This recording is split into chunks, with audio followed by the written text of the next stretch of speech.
Tiếp sau là bếp bẩn. Tím đây mà sáng chọc được. Mà đúng ạ.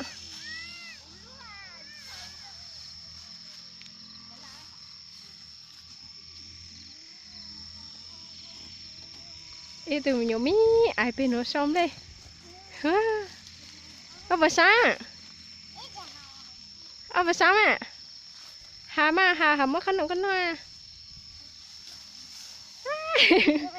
cho tao chưa ăn đấy.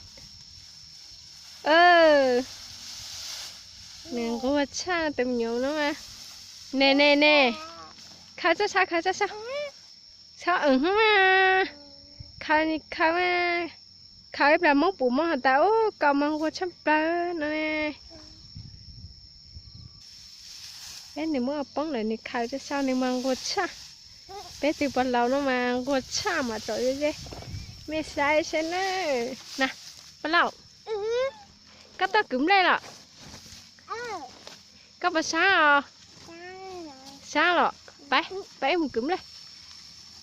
Mà cho mẹ sáng này cứ này chậm lên. Rồi cha. Bé trống cơ ha. Lâu cho bé một sáng có chậm đây có cự sáng lôi chánh à. Nó tiêu qua đó có cự. Có bây giờ.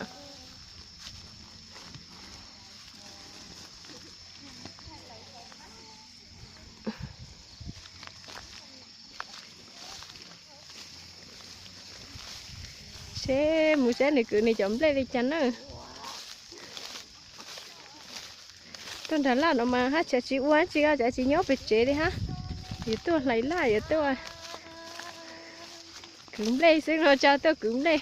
Mẹ nhúa chơi tăng trong ta màu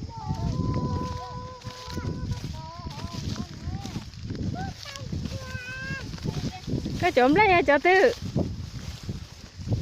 Nào ôm lấy cực bé đâu. Giờ mình ai đâu bây giờ. Giờ nó đâu đâu bây giờ. Cảm ơn cô kìa. Nè. Ôi cái cực bé.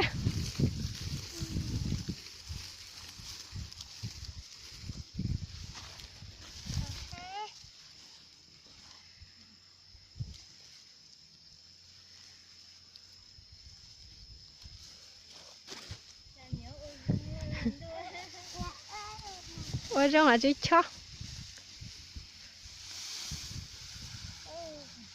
Chế cứ kia mà tới xí bù nó sát tao nó sát tao nó cho. Hết chậm á. Nè. Nó tao lô ba đâu.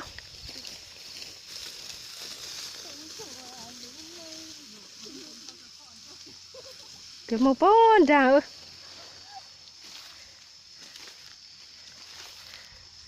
Thế mới nhớ dao luôn mà. Tôi ô tế nó hả chẳng của tôi hả.